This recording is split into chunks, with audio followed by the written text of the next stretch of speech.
BFM Business, BFM Crypto, le club.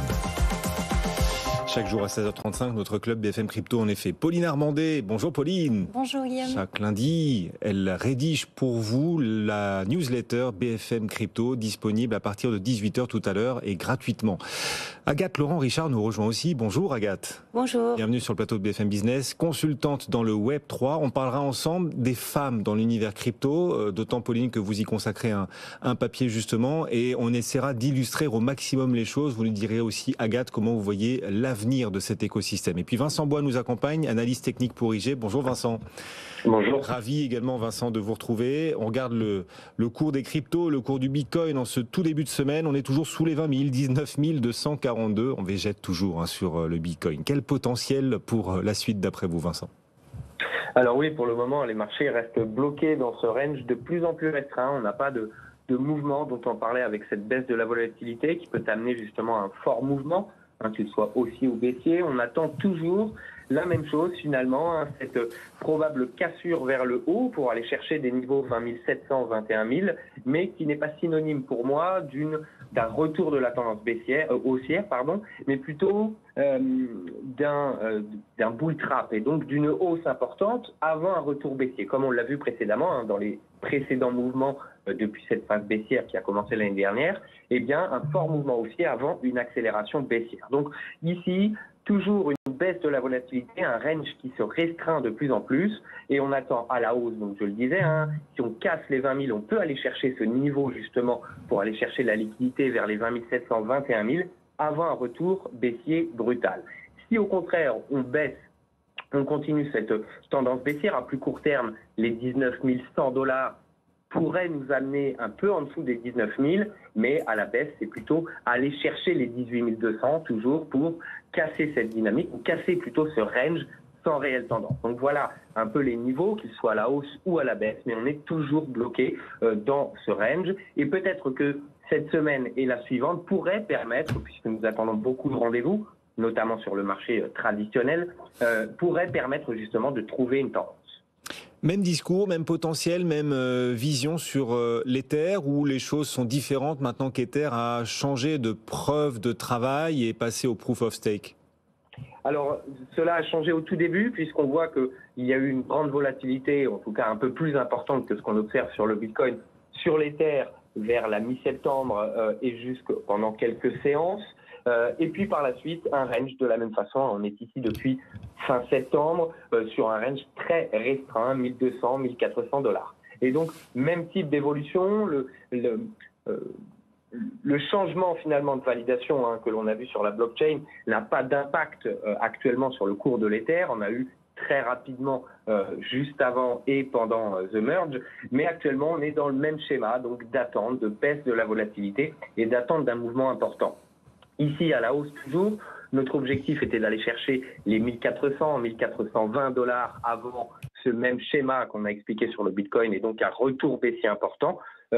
Ici, à plus court terme sur la baisse, les 1320 $ qui semblent être maintenus pour le moment, eh bien une cassure pourrait nous amener à une accélération et de revenir une nouvelle fois chercher notre support 1250, 1270, qui a permis d'ailleurs vendredi de repartir à la hausse, 1250. On est reparti vers les 1380. Merci beaucoup de nous avoir accompagnés aujourd'hui. Merci. Vincent Bois, depuis les bureaux, les équipes, la salle de marché d'IG, régulièrement à nos côtés sur BFM Business. Bon, on va parler de l'avenir des cryptos justement avec Agathe Laurent-Richard, consultante dans Web3 qui nous accompagne, et Pauline Armandé. Notre newsletter BFM Crypto apparaîtra à 18h tout à l'heure comme chaque lundi. Pauline, vous publiez d'ailleurs un long format, un long article sur BFM Crypto. Vous avez interrogé plusieurs femmes de l'écosystème crypto, les femmes qui montent en puissance. Pourquoi, pour quelles raisons sortir aujourd'hui une telle enquête ? J'avais envie de donner la parole aux femmes dans l'écosystème crypto, et notamment celles qui travaillent dans les crypto-monnaies, le Web3 de manière générale, parce que déjà en termes de faits, ce qu'on observe, c'est qu'il y a vraiment un gap en termes de représentation des femmes ou des hommes dans cet écosystème. Selon nos informations, en fait, qui ont été confirmées par l'Association pour le développement des actifs numériques, donc l'ADAN, on a à l'heure actuelle 27 femmes dirigeantes sur 196 membres de crypto-sociétés en France ou en Europe. Donc ça explique déjà le gap, le fossé qui peut exister en termes de carrière entre les hommes et les femmes. Comment expliquer un tel fossé du coup ? Alors il y a différentes explications dont on parle évidemment dans l'article et à travers les 6 témoignages de femmes. La première et la plus évidente a priori, c'est de dire que l'écosystème crypto, déjà c'est un univers qui est au croisement de 3 secteurs où les hommes en fait sont déjà plus représentés, sont en majorité à la fois la finance, la tech et l'entrepreneuriat. C'est le triangle des Bermudes, ou des Bermudas, puisque ce sont des hommes. Voilà, c'est ça, tout à fait, dans l'écosystème crypto. Et donc, ça crée déjà des biais, y compris en termes de recrutement. Par exemple, j'en avais discuté avec Claire Balva, donc la cofondatrice de Blockchain Partner. Elle expliquait que dès l'étape du recrutement dans sa société, il y avait des femmes qui hésitaient à postuler notamment à des jobs dans les crypto-monnaies parce que soit, par exemple, un poste de consultant junior, elles se sentaient trop qualifiées, elles étaient trop qualifiées en fait pour postuler à ce poste, donc elles y croyaient pas forcément. Donc au niveau du recrutement, il peut y avoir quelques biais à l'heure actuelle de syndrome de l'imposteur. Oui. Ensuite, même les femmes qui sont au sein de cet écosystème peuvent subir certains désagréments ou en tout cas vivre certaines difficultés, notamment en période de bear market, et peut-être Agathe reviendra dans un instant pour nous expliquer, mais il peut aussi y avoir une difficulté à affronter certaines périodes dans l'écosystème crypto, notamment du marché baissier. Puis il y a aussi encore pas mal de clichés qui sont véhiculés sur les femmes, qu'elles ne savent pas prendre assez de risques, ou alors que les hommes ont idée que les femmes ne sont pas encore dans les cryptos alors qu'en fait elles y sont. On parle en fait de tout ça dans le papier, et évidemment pour contrebalancer aussi, toutes les femmes qui sont dans l'écosystème crypto à l'heure actuelle considèrent qu'elles sont à la bonne place, au bon endroit. Et Agathe pourra aussi nous en parler, qu'elles ne subissent pas forcément du sexisme. Oui, et celles qui n'y vont pas, qui évitent d'y aller, qui refusent d'y aller, qui peut-être reculent devant l'obstacle, beaucoup d'entre elles souffrent d'une forme de syndrome de l'imposteur. Incroyable. Bon, il n'y a pas que ça, et c'est dommage. Vraiment, Agathe Laurent-Richard, donc avec nous, consultante dans le Web3, une femme dans l'univers et dans l'écosystème crypto. Vous êtes l'une des 6 femmes d'ailleurs que Pauline a interviewées et auprès desquelles Pauline vous avez enquêté dans ce papier. Vous êtes tombée quand, vous, dans l'écosystème du Web3 ? Alors ça s'est fait comme beaucoup de personnes, je pense, par étapes. J'ai d'abord connu Bitcoin en 2012 pour plutôt son aspect anarchiste.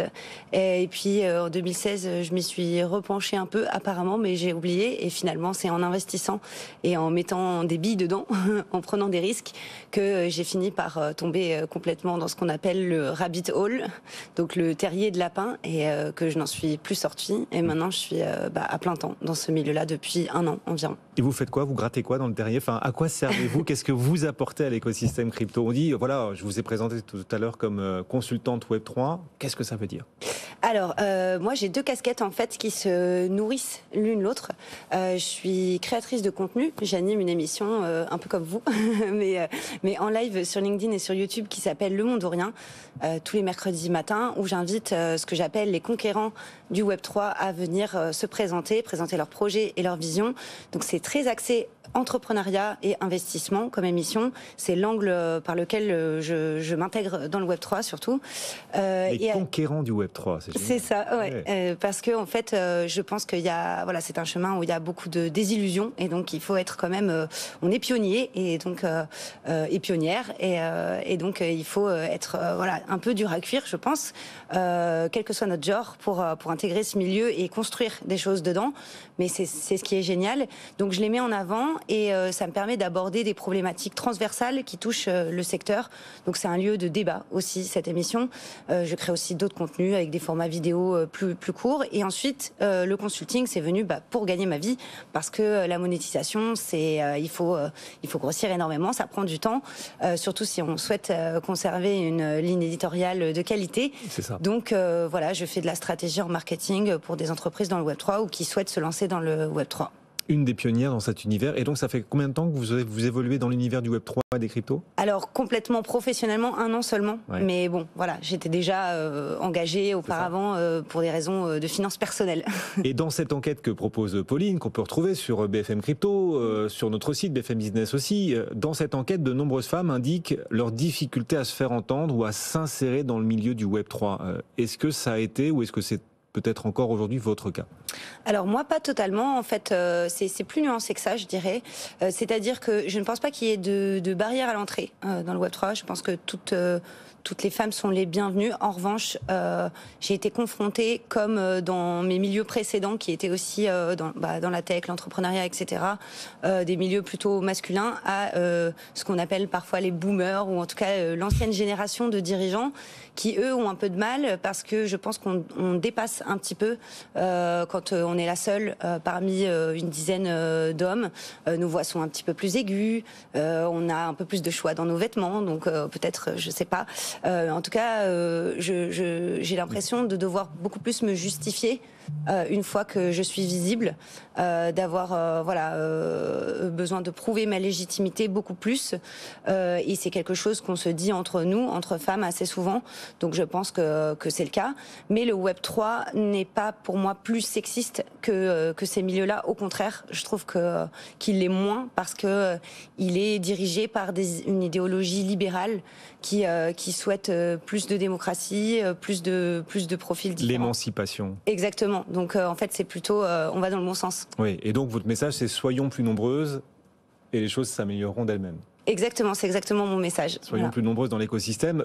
Justement, il faudrait aussi voir, enfin on aimerait voir, et ce serait un signe positif, voir plus de femmes dans les conférences. Or, vous avez publié d'ailleurs aussi récemment cette enquête sur la participation des femmes aux différentes conférences. Par exemple, seulement 18% de femmes parmi les participants à la conférence Surfing Bitcoin au mois d'août. Oui. Où sont les femmes? C'est la question qu'on peut se poser, parce qu'elles ne sont pas très présentes parmi les dirigeantes de l'écosystème Web3. Il y en a, mais pas suffisamment, et même parmi les participants ou participantes aux conférences, voilà, on voit le nombre de femmes encore insuffisant, Pauline. Effectivement, ouais, c'est un chiffre qui concerne uniquement la conférence Surfing Bitcoin, mais qui est assez représentatif, je pense, des nombreuses conférences qui ont lieu sur la thématique des crypto-monnaies et de la blockchain. On le voit clairement. Assez peu de femmes panélistes, assez peu de femmes dans les conférences crypto. Et l'air de rien, ça exprime aussi une tendance où on peut se demander effectivement pourquoi ces événements ne vont pas forcément plaire aux femmes, ou en tout cas les attirer. Et sur ce sujet, il y avait eu pas mal de polémiques, notamment sur les réseaux sociaux, avec un créateur de contenu qui s'appelle CryptoPixou, qui avait posé une question assez simple. Est-ce que vous êtes pour ou contre le fait d'inviter les femmes gratuitement à des conférences? Ah oui. Parce qu'on sait qu'en général, les conférences crypto, il faut payer pas mal. Ça dépend des confs, mais ça peut aller de 3 000 à des milliers d'euros pour intégrer certaines confs. Et là, CryptoPixou se demandait ça. Et donc, c'est vrai qu'on en a aussi parlé dans le cadre de l'enquête, savoir s'il fallait faire venir les femmes de manière gratuite. Leur offrir l'entrée, oui, voilà, pour les inciter à venir. Bon. C'est pas forcément un sujet qui a fait l'unanimité. Enfin, je pense à Agathe. Non, moi je suis contre, mais après, le fait que ça existe ne me dérange pas. C'est-à-dire que pourquoi pas le tester sur certains événements. Mais moi, c'est pas ce que je ferais. Je suis pas favorable à la discrimination positive. Je pense que ça communiquerait un message selon lequel les femmes auraient besoin d'être tenues par la main. Néanmoins, je sais que des femmes aiment des événements avec que des femmes. Je sais que peut-être ça va fonctionner et que plus de femmes vont venir de cette façon. Donc pourquoi pas. Il y a aussi la proposition d'une certaine, c'est dans votre enquête, Pauline, une certaine Naomi Aliaou. C'est ça, qui en fait, c'est la fondatrice de l'association Women in Web 3. C'est une association qui est assez jeune puisqu'elle l'a lancée véritablement au mois de juin. Et jusqu'à présent, ils ont fait 2 événements, mais il y a une proposition que sa présidente en fait fait, c'est pour inciter aussi les femmes à venir aux conférences, c'est de dire aux hommes, vous pouvez venir mais avec un +1 femme. Et alors il y a certaines femmes qui partagent cette idée, d'autres qui sont pas d'accord d'accord, mais c'est plutôt une idée qui en a fait grincer certains, notamment sur les réseaux sociaux. Je parle de certains hommes qui disaient qu'il y avait un problème de discrimination de genre à travers cette initiative. Bon, d'ailleurs, vous êtes journaliste, Pauline. Il y a beaucoup de femmes journalistes dans l'univers crypto pour suivre l'univers crypto, l'évolution des cryptos, du Web3, etc. Dans les médias vraiment traditionnels, on est assez peu de journalistes femmes. Si on prend vraiment les médias mainstream, on a plus d'hommes à ce sujet-là. Après, en termes de rédactrices, sur des blogs, création de contenu, là, c'est vrai qu'on a plus de femmes. Mais vraiment, sur des médias plus traditionnels français, je pense qu'on doit être une ou deux. En tout cas, ça se compte vraiment sur les doigts de la main. Oui, bon, et c'est vous, en l'occurrence. Vous êtes peut-être dans les médias mainstream, la seule à suivre aujourd'hui l'univers crypto. Il y a peut-être Charlie Perrault aussi qui les suit d'un peu plus loin maintenant, mais qui est dans l'écosystème, qui travaille aux Échos et qui nous a aussi accompagnés pendant un certain temps sur BFM Business. Quelles sont les autres initiatives aujourd'hui mises en avant pour permettre aux femmes de monter en puissance dans l'écosystème? Il y a la Mineuse. C'est quoi la Mineuse, Pauline? La Mineuse, c'est un projet crypto-féministe qui a été lancé par Amandine Claude, qui en fait consiste à vulgariser les crypto-monnaies, donner les clés en termes d'investissement aussi dans les cryptos, répondre un peu à toutes les questions que certaines communautés peuvent se poser, puisque la Mineuse s'adresse vraiment aux femmes ou à la communauté LGBT. Et l'idée, c'est vraiment donner les clés sur les cryptos, parce qu'en fait, Amandine m'expliquait dans le cadre de l'enquête que les femmes, encore une fois, pouvaient vivre un sentiment de l'imposteur, dans le fait de vouloir se lancer après avoir fait des recherches, mais qu'elles hésitaient encore, donc c'était assez compliqué. Et donc à travers son initiative, elle va répondre à des questions, à des femmes.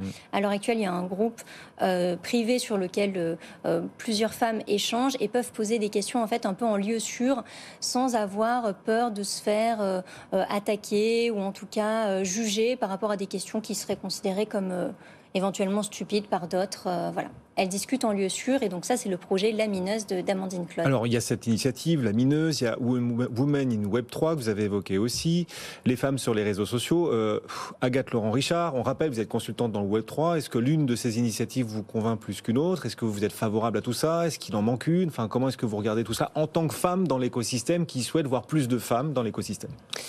Alors, je vois ça, je trouve ça très bien. Voilà. Après, moi, je serais pas à l'initiation de ce genre de projet dirigé vers les femmes, parce que j'ai pas spécialement envie que ce soit. C'est pas mon combat. En revanche, je trouve ça super que ça existe. Je trouve qu'aux États-Unis, c'est beaucoup plus avancé. Je comprends que des femmes souffrent plus du syndrome de l'imposteur que les hommes, et d'une façon générale, beaucoup de gens souffrent du syndrome de l'imposteur dans les crypto-monnaies, parce que c'est difficile comme sujet. Après, je ne connais aucune femme qui est entrée dans le milieu des cryptos via quelque chose de spécifiquement féminin. On a toutes mes amies dans les cryptos, ils sont allés comme ça. Et moi, personnellement, je me suis pas vraiment posé la question de ma légitimité en fonction de mon genre. Donc voilà. Si certaines en fait c'est toujours comme ça, c'est des communautés, des façons d'être qui doivent toutes exister, je pense. Et pour convaincre plus de femmes de s'intéresser à cet écosystème, de pourquoi pas s'y engager, est-ce que vous pouvez aujourd'hui sur le plateau de BFM Business nous dire ce que le Web3 vous apporte? Ce que le Web3 apporte à ceux qui s'y engagent? Alors c'est tout neuf, donc tout est possible, tout est constructible. Moi, je pense que c'est une opportunité, peut-être encore plus pour les femmes, justement, de ne pas reproduire les mêmes schémas qu'avant, puisque ça touche à nos façons de collaborer, à tout le monde du travail, à l'idée même de contrat, à l'idée des finances personnelles, du succès. Donc je pense que c'est un énorme espace de liberté, et que c'est même une opportunité pour le féminisme libéral de revenir sur le devant de la scène et donc aux femmes de s'affirmer, clairement. Et comment est-ce que vous affirmez, vous, dans cet écosystème, vous, Agathe Laurent-Richard? Je le fais, j'y vais, j'ai pris ma place et je pense que c'est ce qu'il faut faire, on doit y aller, voilà, oui. C'est tout. Vous ne laissez pas le temps aux autres de douter de vos compétences, enfin... Non. Vous y allez, on sent une fonceuse, là. Voilà, ouais. J'y vais et évidemment j'ai des critiques, je me dis que parfois je les prends parce qu'elles sont utiles, elles font progresser et d'autres fois je fais mine de rien et j'avance. Et Pauline, c'est ce qui ressort aussi de cette enquête que vous proposez sur les femmes dans l'écosystème crypto, les femmes dans l'écosystème du Web3, celles qui y sont, celles qui ont choisi d'y aller, ne le regrettent pas. Oui, c'est effectivement le cas d'Agathe qui nous explique que dans le Web3, on ne subit pas forcément de sexisme grâce à toute la philosophie derrière, le pseudonymat, la décentralisation, etc. Et puis d'autres femmes expliquent que oui, elles se sentent clairement à leur place. Alors des fois, c'est un peu plus dur. Typiquement, on a une tradeuse qui a témoigné de manière anonyme, donc je ne peux pas révéler son identité, mais qui fait ses armes depuis des années dans cet écosystème et tient aussi une chaîne Telegram sur laquelle elle donne aussi des conseils en termes de crypto-monnaie, d'investissement et autres. C'est le cas aussi de beaucoup de créatrices de contenu, notamment Carla de Carlita Crypto, sa chaîne YouTube. En fait, elle aussi, elle s'est lancée assez récemment sur YouTube pour proposer des vidéos de vulgarisation et elle considère que du fait qu'à l'heure actuelle, on voit que d'un côté, il y a des comptes de crypto-influenceurs qui vont un peu pousser comme des champignons et qui vont revendiquer des audiences extraordinaires, assez énormes, parce que c'est des hommes qui vont parler crypto. Mm-hmm. Elle dit, on n'est pas encore assez sur ce segment-là, on a une place à prendre. Donc c'est ce qu'elle dit dans l'enquête sur la création de contenu. C'est vrai qu'il n'y a pas encore beaucoup de femmes qui peuvent s'illustrer. Et Agathe est l'une des 6 femmes que vous avez interviewées dans le cadre de cette enquête sur la place des femmes dans l'écosystème. On peut dire que vous êtes crypto-influenceuse, on peut le présenter comme ça ou ça vous... Moi, j'aime pas. J'aime pas parce que j'ai pas le business model des influenceuses. Voilà, je ne fais pas ce qu'on appelle du chill. Je n'ai pas de partenariat avec des marques pour vendre. C'est pour ça que je me présente aujourd'hui comme consultante Web3 parce que c'est comme ça que je gagne ma vie. Et sur la partie éditoriale, comme ça, vous maintenez une forme d'indépendance clairement et donc exactement. Préserver la qualité éditoriale de ce que vous proposez et l'indépendance éditoriale. C'est exactement ça. Et quand vous regardez le poids des influenceurs et des influenceuses dans l'écosystème crypto, qu'est-ce que vous vous dites? C'est bien, c'est pas bien? Quand vous regardez la façon dont ça se passe aux États-Unis, les influenceuses en l'occurrence et les influenceuses en Europe, vous voyez des différences? Alors oui, ça c'est un très très gros sujet. Alors, pour les influenceurs en général, personnellement, je n'aime pas du tout ce modèle. Je pense qu'il est en fin de vie. C'est pour moi la fin le pic. Vous voyez, on n'investit pas sur le pic du Web 2. Et je pense qu'on va venir vers d'autres business models beaucoup plus sains, je l'espère, grâce au Web 3. C'est justement le but, la creator economy. C'est un très gros sujet dans le Web 3. Et concernant les influenceuses aux États-Unis, c'est vrai qu'elles jouent beaucoup de leur corps. Ce qui n'est pas du tout le cas en France. Ce serait extrêmement mal vu de surfer sur une communauté qui serait là pour des photos, etc. En même temps. Bon, il y a une Nabila, mais... Bon. Oui, mais alors ça c'est quand même une exception. Sinon, faire ce qu'on appelle des nudes et mettre un hashtag NFT en France, ce serait très mal vu. Aux États-Unis, ce n'est pas un problème. Moi, je n'ai pas de problème avec ces femmes-là. Je pense que c'est aussi un vecteur d'adoption des crypto-monnaies et libérons-nous. Si on a envie de faire comme ça, on fait comme ça. Si on a envie de rester en col roulé comme moi, on reste en col roulé. Ouais. Si on a envie, tout est possible. Ouais, ça, c'est une vraie libérale qu'on a à nos côtés. La liberté avant tout. Merci à toutes les deux de nous avoir accompagnés. Agathe Laurent-Richard, consultante dans le Web3. Donc, merci d'être passée. Merci beaucoup. On vous souhaite bon vent, longue route dans cet écosystème. Pauline Armandet qui nous accompagne chaque lundi sur le plateau de BFM Business et votre newsletter donc apparaître dans un peu plus d'une heure, Pauline. La newsletter BFM Crypto et cette enquête que vous proposez sur la place des femmes dans l'écosystème. Merci beaucoup, Pauline. Merci. Bon retour, bonne soirée, bonne fin de journée à toutes les deux. Dans un instant, la séance du jour en direct sur les marchés. On va se retrouver, on renoue nos cravates. Juste après la pause, on se retrouve dans moins de 2 minutes pour évoquer cette séance qui se passe bien. Le CAC 40 gagne 1,6%. À tout de suite.